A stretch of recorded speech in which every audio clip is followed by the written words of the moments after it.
Okay, hi there. Let's look at different types of business growth or integration of businesses. Let's start with vertical integration. So this is where a business acquires another firm in the same industry, the same sector, either by buying a business upstream or downstream in the supply chain. I'll take you through some examples in a second or two. So basically they're buying businesses, acquiring them, merging or takeover at different stages of production in the same industry. And the essential aim of vertical integration is to have greater leverage, greater control over the supply chain and allow a business to take the intermediate profit from each of those stages. Now, there are two main types of vertical integration, backward and forward. So backward vertical is where you buy a business or acquire a business positioned earlier or back in the production of the supply chain. And the aim often is to try and achieve a reliable source of raw materials or component parts, reduce dependency on external suppliers, achieve some cost savings. We'll go through the main advantages in a second or two. But a good example could be a car manufacturer buying a steel manufacturer or somebody who manufactures glass to secure good, reliable sources of steel and glass for their car production. Now, forward vertical integration is where a business expands operations by acquiring businesses closer to the final consumer or the end consumer, sometimes called the final mile issue. How can you get your product into the hands of a customer who's bought it from you? And oftentimes the forward vertical involves giving you more control of the distribution side of the supply chain, away from manufacturing towards distribution and retail. Good example, probably Amazon 2017, essentially a huge, one of the world's biggest e-commerce technology companies. They spent billions of dollars acquiring Whole Foods, which was a well-known high-end grocery chain in America, United States. Forward vertical for Amazon because it allowed the company to enter the bricks and mortar retail space, essentially buy some outlets and expand its reach closer to the consumer in the grocery sector. It hasn't necessarily worked for Amazon, however. So what are the main aims of forward integration? What are the main advantages? First of all, of course, integration is about giving you more market power. You can gain more control over distribution channels, access to proximity to final customers. So if you have that, that can give you more market power and bargaining power with retailers and distributors. Forward integration allows companies more control over how products are distributed and also how they're displayed. So this can lead to better brand representation, more consistent brand messaging, and better consumer experiences. And crucially, of course, by cutting out distributors, you can take intermediate profit. You can take a larger portion of the supply chain and make higher monopoly or supernormal profits. So vertical integration generally is about control of the supply chain, bringing down the cost of components, raw materials, and hopefully improving the quality of those inputs into the supply process. It gives you more control over access to key raw materials. You might own a mine, you might own a source of component parts, perhaps at the expense of a rival firm who must then pay more for them. It gives you more control over retail distribution channels. Many businesses now are omni-channel. They sell across many different platforms in order to grow their revenues. And crucially, if you're taking suppliers and market intelligence away from competitors, that makes a market less contestable. So vertical integration is all about trying to cut costs, give yourself more market power, more control over the whole supply process. However, vertical integration can also bring some problems. Mergers can create problems of communication and control, so diseconomies of scale, because of course you're creating a much bigger, often a more disparate firm. So there's always the risk of diseconomies of scale when you have a big merger or a takeover. So that's worth putting into your answer. In some cases, vertical integration may raise competition concerns. The competition authorities may become worried that the business has too much control over the entire industry. And also there's maybe a loss of dynamic efficiency. With internal control over different stages, firms may become a little bit more complacent and perhaps less prone to finding external innovation. So a big vertically integrated company can often become slow-moving, unwieldy, risk-averse, and therefore you lose dynamic efficiency.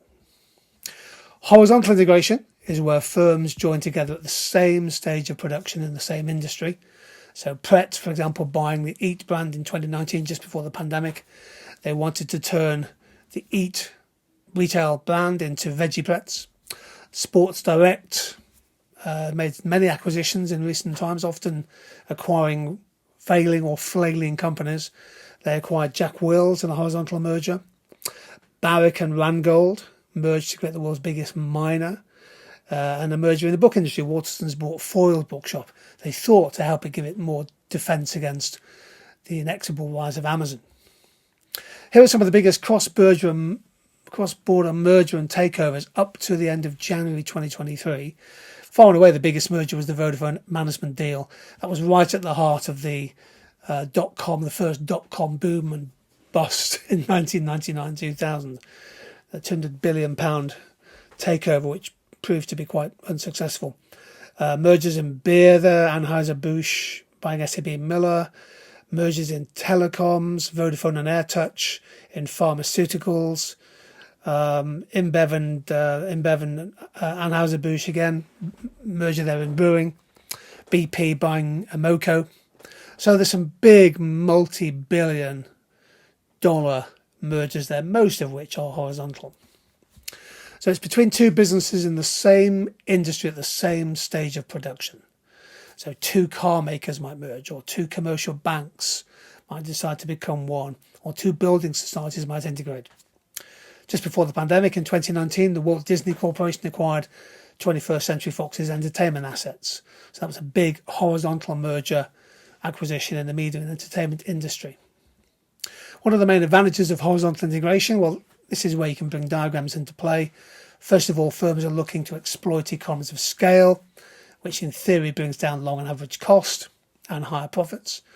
Oftentimes with a horizontal integration, let's say between two banks, they're looking to make significant cost savings by rationalising the business.